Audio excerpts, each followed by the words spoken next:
the temple that I grew up at in Wisconsin, where, let's call it unfortunate soul came in and decided to shoot up a church at 10 a.m. And my father was one of the victims. And he's the president of the temple. He took all his money that he saved up and helped form a temple to help other Punjabi people and Indian people come to this country. And he gave up that ghost that day. But it's not a sad story, because in our culture, we don't believe you die. We don't believe you end. We believe that you become one with the cosmos and you go in one current. There's a word we have called Ekunkar. It means one God, one current. So we're all on this little pebble of earth, flying around this current. So his energy sometimes comes down and up or whatever. So having that background, I met a gentleman named Dr. Stephen Greer. And I met him through my studies of documentaries and other interesting stories, but mostly through science and technology. And it was a good meeting the first time we met. He gave me such a brain dump that I had to go home and my wife can attest, I spent about 4 nights just studying online. Man, what's going on? You might not know about this stuff. So, we decided after a long while to make a documentary about his life and his 22 years of research and work and experience and experiential experience. And it's been an amazing ride for the documentary thus far. I want to say a couple of things before I introduce Dr. Greer. 2 people really made this night happen beyond you guys and all the other people who worked. The person who's running the AV is our assistant editor, and she's been doing an amazing amount of work and a lot of stuff, so I'd just like to give her a round of applause.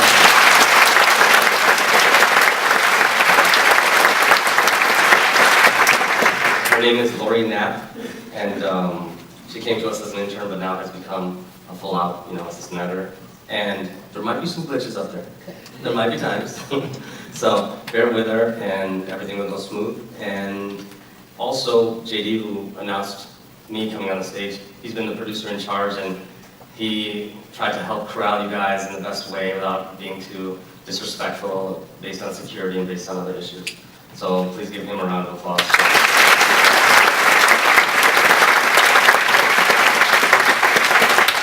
And without further ado, 22 years of experience, maybe more, we don't know how many lifetimes, right?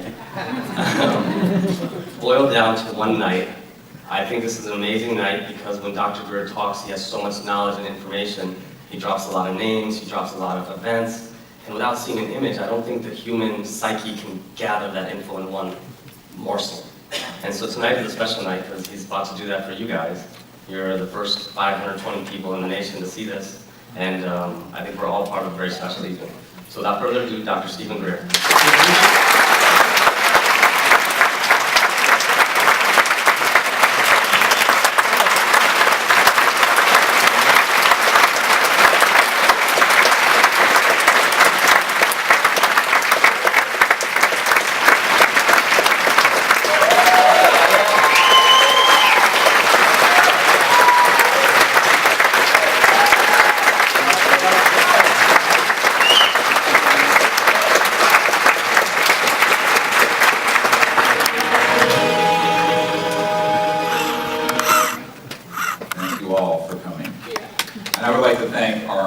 Being here and for helping put this on in light of everything that's happened. Thank you, Arm. I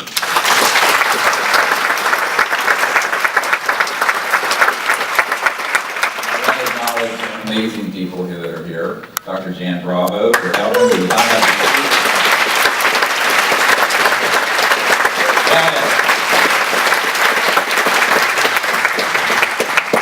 So I really want to thank all the people who have made this possible, and most of all, you guys, because if it weren't for you guys, I wouldn't be here.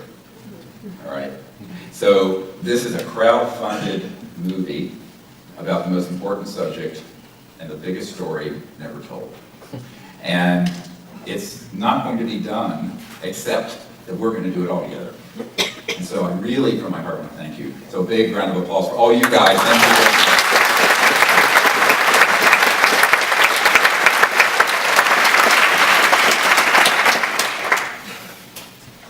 So one thing I want to, before we get into the meat of this, which is going to be extensive, it's several thousand hours of videos, documents, pictures, and material we're going to go through in 2 hours.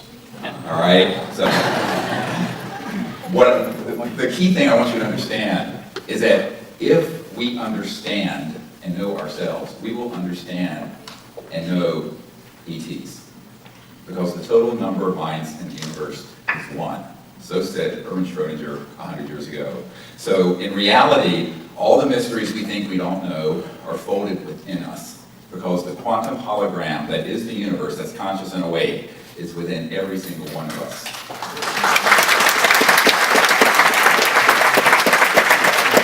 Now, we have now over 4,000 cases of extraterrestrial vehicles that have landed. Not 40, 4,000. We have, in fact, 3,500 pilot cases where there's been radar confirmation, etc.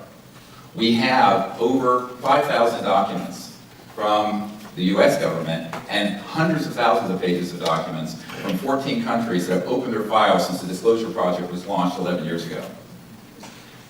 And yet, this isn't on CNN every night. We're going to talk about why that is. But when you hear the full story of what has happened in this journey of the last 50 to 100 years of the United States and the world that no one knows about, if you're going to first probably be irritated, and as Gloria Steinem once said, the truth will set you free. But first it'll piss you off. And so we're going to go through all of that. But when we're done, we're going to cover not just the information and the evidence, which is overwhelming, but the implications, the new energy systems, and most importantly, the science of the next 1,000 years, the science of consciousness. And this is really the big breakthrough that we should all be dealing with that no one's talking about yet. But we're going to cover it tonight. We have, in the Disclosure Project, 500 military intelligence corporate witnesses to ET and UFO events. And over the years, what I have learned from these very heroic men and women, over 100 of whom have gone on videotape, is that the way this is managed has subverted the United States of America in the most daunting way. But not only that, it has subverted the progress of humanity for almost 100 years. So I want you to understand that if you look at the ancient history, for example, of this is nothing new. I would say we have never been alone, and we will never be alone. But it's all been hush-hush. And if you look, you will see in the ancient materials, and you can put up some pictures of some artwork, and in one of these pieces of art, you're going to see a beautiful, and this is hundreds of years old. So if we go to this one, here's Mother Mary. What's this behind her left shoulder? This is from the, I believe, 1400s. We don't have the data. I'm going to show the whole thing. Maybe the video's not working. But anyway, this is the kind of thing that is in every culture and has been in every culture for literally thousands of years. From the Vedas with the Vimanas to the Nazca lines to, I don't know if I have any of these images as I'm speaking. Anyway, maybe it's frozen. But can we have some images of these? They're amazing images from all over the world. So what you're going to find is that if you study ancient history, and there was a series that I was in for a while called Ancient Aliens. And yeah, the astonishing thing about this is that the evidence for the fact that the Earth has been visited for thousands of years is laying out in plain sight. And years ago, a guy who works for the CIA said to me, you know, Dr. Greer, it's all hidden in plain sight. We just don't want to draw attention to it. Set up a diversion. Keep people fat, keep them happy, keep them diverted. It's what he called bread and circus. Like in the Roman era, just throw the bread out to the people and keep them entertained with dribble and shock and nonsense. That's, unfortunately, the sort of thing that has taken the place of news and information. And so what we have to do as a people is say, all right, enough of that. That's interesting for like 30 seconds. But now it's time for us to get really serious and talk about why this is being kept so secret. And the issues are not just scientific and technological and financial, but they're theological, consciousness, and spiritual. They cross the whole gamut.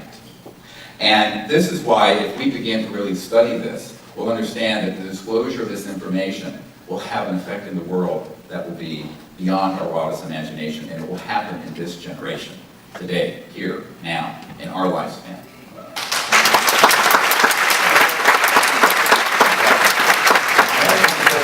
I'll take my word for this, because I'm just a country doctor from North Carolina. That's what I told when I go to the Department of Defense and talk about this, but it's just, that's what I do. But, Margaret Mead stated, there are identified flying objects, that is, there are hardcore cases, 20 to 30% in studies, for which there's no explanation. We can only imagine what purpose lies behind the activities of these quiet, harmlessly cruising objects that time and again approach the Earth. The most likely explanation, it seems to me, is that they're simply watching what we're up to. If you look at the first CIA director, a man named Roscoe Hillenkoetter, this is from 1947, and he, if you put this up here, it is time for the truth to be brought out. Behind the scenes, high-ranking Air Force officers are soberly concerned about the UFOs, but through official secrecy and ridicule, many citizens are led to believe the unknown flying objects are nonsense. Now notice here, official secrecy and ridicule. An Air Force officer told me a few years ago, it's really through the ridicule of the subject that this has been kept secret. Because people don't want to be called a kook, or Governor Moonbeam, all right, or what have you. But the truth is that this is taken very, very seriously in scientific and very senior circles. Many of our presidents have commented on this. And you have, President Jimmy Carter stated when he was running for president, if I become president, I will make every piece of information this country has about UFO sightings available to the public and the scientists, and I am convinced that UFOs exist because I have seen one. Don't take my word for it. We have General Nathan Twining, the commanding general of the Air Materiel Command, who wrote the following. It is my opinion that the phenomenon reported is real and not visionary or fictitious. There are objects probably approximating the shape of a disk of such appreciable size as to appear to be as large as man-made aircraft. We'll get into that.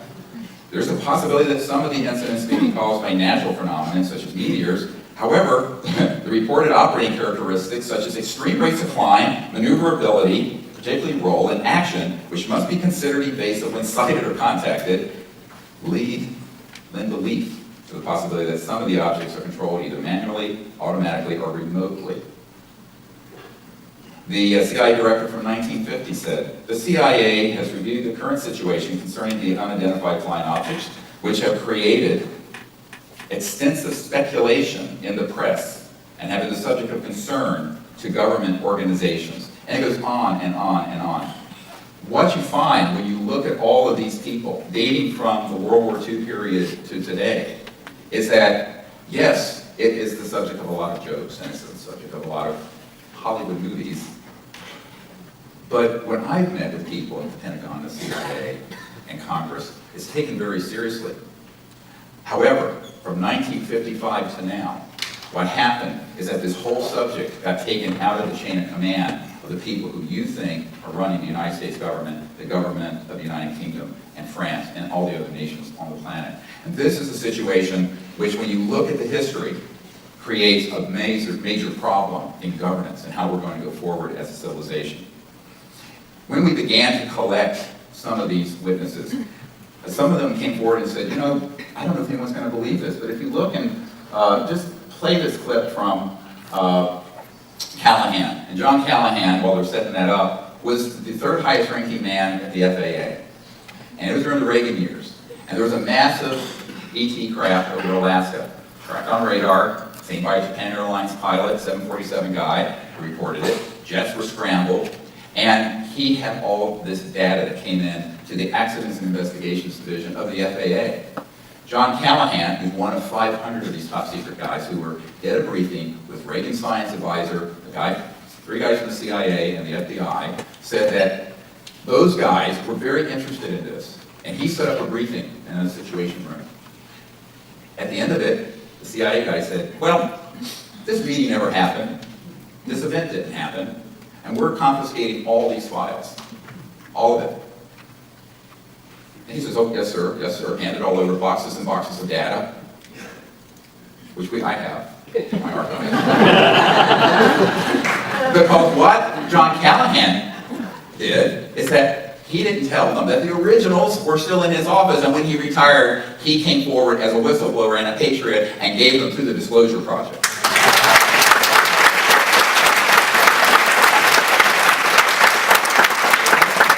So let's listen to what he had to say. I think that's the way the government wants the outside people to view the kooks. They're not wrapped too tight, and you gotta watch out for them. That's the image that they put out. I guess I really don't care about the image. But what I can tell you is what I seen with my own eyes, and I said, I've got a videotape, I've got I got the voice tape, I've got the reports that were filed that will confirm what I've been telling you. And I said, I'm one of those what you would call the high government official in the FAA. I was a division chief. It was only 3 or 4 down from the admiral. Now, the Disclosure Project now has hundreds of hours of this kind of testimony with the backup documents. And what I would encourage you to do is to look at that material. One of the things that I want to share are some of the important testimony from other witnesses and people who come forward over the years. For example, when Gordon Cooper came forward, many people couldn't believe a Mercury astronaut would come forward with information about an ET craft that landed in 1956 at Edwards Air Force Base on Dry Lake Bed. And we have his testimony. And he's now passed away. But a few years ago, when I was giving a talk at the Federalist Society in Washington, a very conservative group concerned about the Constitution and all of that, he was there with me, and we were invited to speak. And this was after I had done a lot of briefings for the Clinton administration and what have you. I was shuttling from North Carolina up to DC, doing all this stuff, working as my day job being an emergency doctor, doing this as a volunteer, trying to fix an enormous problem. And Gordon Cooper said to me, you know, the Secretary of Defense, Cohen, asked to see the materials from this landing. I said, well, I put it on a general's plane, we flew it back to Washington.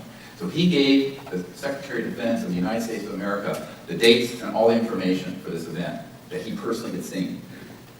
And the Secretary of Defense, William Cohen, got back to him and said, it's missing, we can't find it. It's in the Black Pit of Calcutta. And Gordon Cooper, at one level, couldn't believe that the Secretary of Defense could not get this sort of information. And he said, is that really true? I said, yes, sir, because I had briefed the sitting director of the CIA, who was also denied access to these files. So he said, well, who the hell has access? I said, that's a long story. We'll talk about that later. And we will. Now, I'd like to be able to also share with you the fact that in addition to all of these witnesses, there are all these government documents. And I want to just go through a couple of them. I'm not going to read you. You can see these on in various websites, but it's just to give you an idea. The first one I want to give you is the one that I put. Unfortunately, I didn't have that document when I did the briefing for the CIA director and Bill Clinton. But by the time Obama got elected, I got a few more little goodies. And this document, National Reconnaissance Office, dated 1991. Now remember, Project Blue Book was closed in 1969. Government's not doing anything with this stuff. And this is a memorandum from the National Reconnaissance Office, which is the super secret spy agency, talking about a security breach by some Skywatch people going to Nellis Air Force Base, what the public would call Area 51, no one in the business calls it that. But in this document are the distribution names. And what I want to point out to all of you, look at this, Cosmic Ops, Magi Ops, Majestic. This is a code name started in the 40s. But it has the code numbers and all the things. And look at this, Pahut Mesa, Sally Carter, Groom Lake, Greenland, MOC, Military Operating Center, Brown Star, Blackjack Team, Blackjack Control is at Edwards. And on and on and on. Now, this document, some debunkers who say, oh, well, you know, wasn't declassified, so it's not real. It is real. When I got it to an admiral who is in charge of intelligence for the Joint Chiefs of Staff, J2, the head of intelligence Joint Staff, Admiral Wilson. He got this document, he looked at it, and this was sent to him before my stand-up briefing I did with him. I brought Edgar Mitchell, the astronaut Edgar Mitchell, 6 men on the moon with me. And when he made an inquiry about one of these compartmented projects, we'll get into this in a moment, he recognized one of them. He didn't know what was in it. So he contacted a contractor, the Beltway Bandits, where all the 100 to 200 billion a year goes missing. We'll get into this in a moment. And he said, hello, I'm Admiral Wilson, Head of Intelligence, Joint Chiefs of Staff. I would like to be read into or briefed on this project. And they said, yes, sir, we know who you are, but you do not have a need to know. He said, damn it, how can I not have the need to know? I'm the Head of Intelligence with the Joint Chiefs of Staff. They said, sir, we cannot discuss this with you further, and cut the line and block him. This of a man of that stature. Now, I can tell you a dozen stories like that. And the reason that is so significant is because when you understand why the secrecy exists, you understand the reason behind these extreme measures. It isn't because the subject is silly. They want you to think that. It's because it's so profound. Another document, let's go back a few decades, from Canada. This accidentally got declassified, it's top secret. And it was from Wilbur Smith, and he was with the Canadian government. And he had a very interesting, you can pull that up, and again, this is one of several tens of thousands of documents, but I find it an interesting one, because look at the date on it, November 1950. I was in a twinkle in my father's eye. Most of you weren't. And if you look on page 2, it says, the matter is the most highly classified subject in the United States government, rating higher even than the H-bomb. We had not detonated the first hydrogen bomb yet. Flying saucers exist, period. And then C, their modus operandi is unknown, but concentrated effort is being made by a small group headed by Dr. Vannevar Bush. This is the man who headed up the Manhattan Project that developed the atomic bomb that we dropped on Hiroshima and Nagasaki. The entire matter is considered to be the United States authorities to be of tremendous significance. And it goes on. I have a whole book of stuff from this man, Wilbur Smith. And so then you begin to realize, gee, I wonder, if there are this many smoking gun documents, what kind of things are out there that maybe haven't been released? Well, I have a few thousand of them. Now, I want to say something here to make a distinction between what disclosureproject.org is doing and people who just go in and hack a computer. The only things we've released are from projects that we can prove in a court of law are illegal and criminal. Let me be very clear on this. These are not things that are being classified and kept secret according to approval processes that are required by the Constitution of this or any other country that would allow, say, a president or a Senate Intelligence Committee, Oversight Committee, any other entity of the government to have full knowledge of it and classify it or declassify it. These are projects that are running under the radar.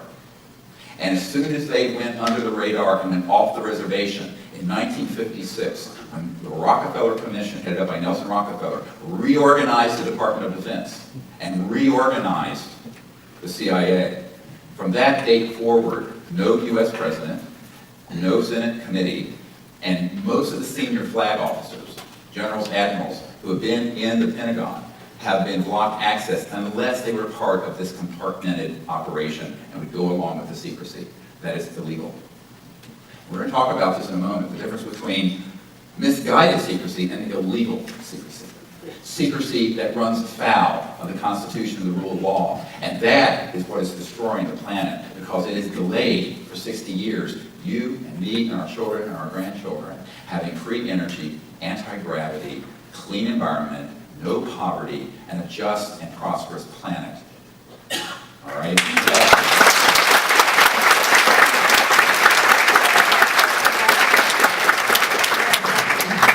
Now, because I'm here in Los Angeles, and it's the 50th anniversary of a beautiful lady, a passing named Marilyn Monroe. Everybody know who Marilyn Monroe was? I want to have a document here.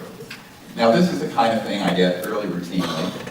And this is a top secret document, has not been declassified. It's been authenticated by a man who used to be General Odom's right-hand man, the head of the National Security Agency, who now is a lecturer at the University of Maryland, and who wishes to remain confidential. So I got this document from someone whose family was at the beginnings of the National Security Agency, NSA. And in it, it's a wiretap.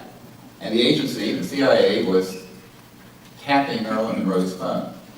And in the process, she was on the phone because she was frustrated at having kind of been dropped by the Kennedy brothers.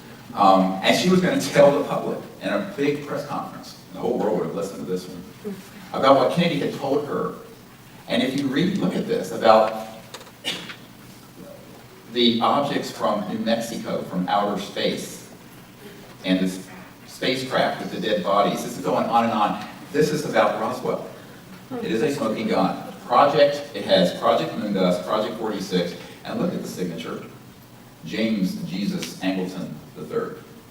He was the chief mole hunter who stopped leaks at the CIA at this period. And this was Marilyn Monroe's death warrant. And what happened was that she was going to do this press conference. And so they made it look like a suicide, and they killed her. I also have someone who won't come forward, who way back then was in the intelligence unit of the LA Police Department, operated this was going on. You have to ask the question then, what exactly is so key about this that they would do that kind of extreme measure to someone who was fairly innocent? She was an innocent bystander who learned something, and she was going to talk about it. This is the $600 trillion question.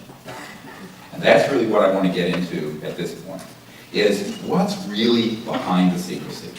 So when you look at all these documents, what you begin to realize is that the secrecy has more to do with macroeconomic power than it does national security. Now you can conflate these two things. We're going to get into this in a moment. And that's why these extreme measures would be taken. Now many people have said, well, is there any other evidence? I have a family member, who I won't name, who was the city editor of a major northeastern newspaper, mainstream. And she said, I don't care if you put a dead ET on my desk, we wouldn't cover this, because this is the stuff of the National Enquirer and rubbish. I said, okay, fine. And at that time, I really didn't have a dead body to put on her desk. Now maybe we do. I'm going to show you some pictures of a little creature. Tragic story, but and if you're squeamish, turn your heads away. This came to us in the last couple of years, and there was a man who runs an institute in another country that I cannot talk about. But he came into possession of a little creature, and it was a baby, or a neonatal creature. It is humanoid. It does not look human. It has a head, 2 arms, 2 legs, a torso, etc. But that's about where it ends. And I want to point out some things here about this. This is what all of you have heard that we're in the process of investigating. This is one of a couple dozen major cases. And thankfully, there are some people who come forward who are some of the most brilliant geneticists and scientists in the United States who are associated with various Ivy League universities who are going to do the genetic testing on this for us. Thank you very much. You know who you are. And I want to come to this picture for a moment. You can probably see it better than I can because the light's going to blind me here, but if we can look at this one. You can isolate it? Okay, so can everyone see this? Yeah. All right, so you can see how, look at the arms. They're so long that if you stretch them out, it'd come down below the knees. And when I put my arms down, it's halfway to the thigh. 4 skull bones, has 10 ribs, has no sternum, breastbone. It has a very, very long neck. And look at the size of the cranium from the eyes up. And look at the person next to you. All right? 3 to 4 times the size of our cranial ball. Well, you know, my sense of having had contact with these kind of species is that their IQs are in the 400 to 500 range. So I'm an idiot. And so this is me holding it, and you can see the beam. Look how small, it's about 6 to 8 inches. And we have can you hit this and get to the pictures of the X-rays and hello? Hello? I want to show some other features. It's not working?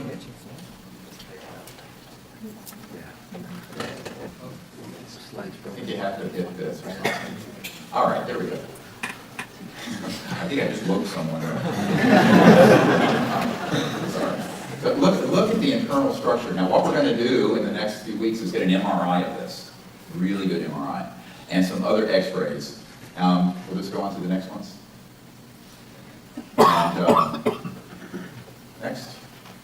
I apologize, but I have no control over this stuff. No, it's a different case altogether. I apologize. Can we get these pictures back up? I call this EB, it stands for extraterrestrial biological entity. And what's fascinating about this being is that when you look at it, I was only the third person ever to hold it. It's a biological organism, number one. This is not plaster of Paris. It's known about it. The moment of silence was for the temple that I grew up at in Wisconsin, where let's call it unfortunate soul came in and decided to shoot up a church at 10 a.m. And my father was one of the victims. And he's the president of the temple. He took all his money that he saved up and helped form a temple to help other Punjabi people and Indian people come to this country. And he gave up that ghost that day. But it's not a sad story, because in our culture, we don't believe you die. We don't believe you end. We believe that you become one with the cosmos and you go in one current. There's a word we have called Ekumkar. It means one God, one current. So we're all on this little pebble of earth flying around this current. So his energy sometimes comes down and up or whatever. So having that background, I met a gentleman named Dr. Stephen Greer. And I met him through my studies of documentaries and other interesting stories, but mostly through science and technology. And it was a good meeting the first time we met. He gave me such a brain dump that I had to go home and my wife can attest, I spent about 4 nights just studying online. Oh man, what's going on? I might not know about this stuff. So, we decided after a long while to make a documentary about his life and his 22 years of research and work and experience and experiential experience. And it's been an amazing ride for the documentary thus far. I want to say a couple things before I introduce Dr. Greer. 2 people really made this night happen beyond you guys and all the other people who worked. The person who's running the AV is our assistant editor, and she's been doing an amazing amount of work and a lot of stuff, so I'd just like to give her a round of applause.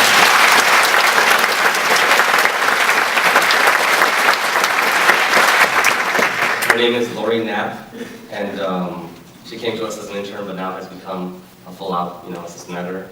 And there might be some glitches up there. There might be times.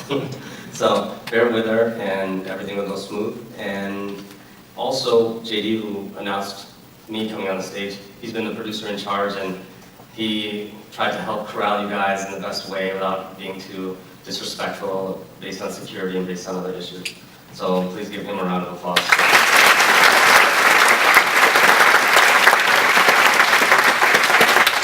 And without further ado, 22 years of experience, maybe more, we don't know how many lifetimes, right? Boiled down to one night. I think this is an amazing night because when Dr. Greer talks, he has so much knowledge and information. He drops a lot of names, he drops a lot of events, and without seeing an image, I don't think the human psyche can gather that info in one morsel. And so tonight is a special night because he's about to do that for you guys. You're the first 520 people in the nation to see this, and I think we're all part of a very special evening. So without further ado, Dr. Stephen Greer.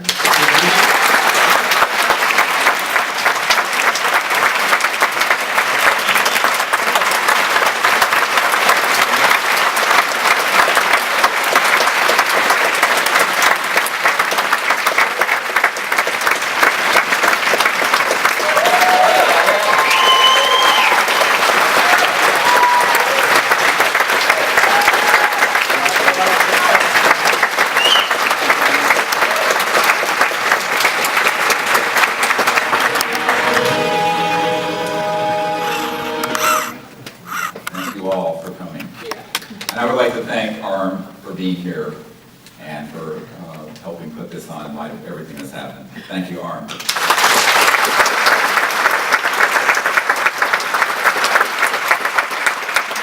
acknowledge some amazing people here that are here. Dr. Jan Bravo for helping me.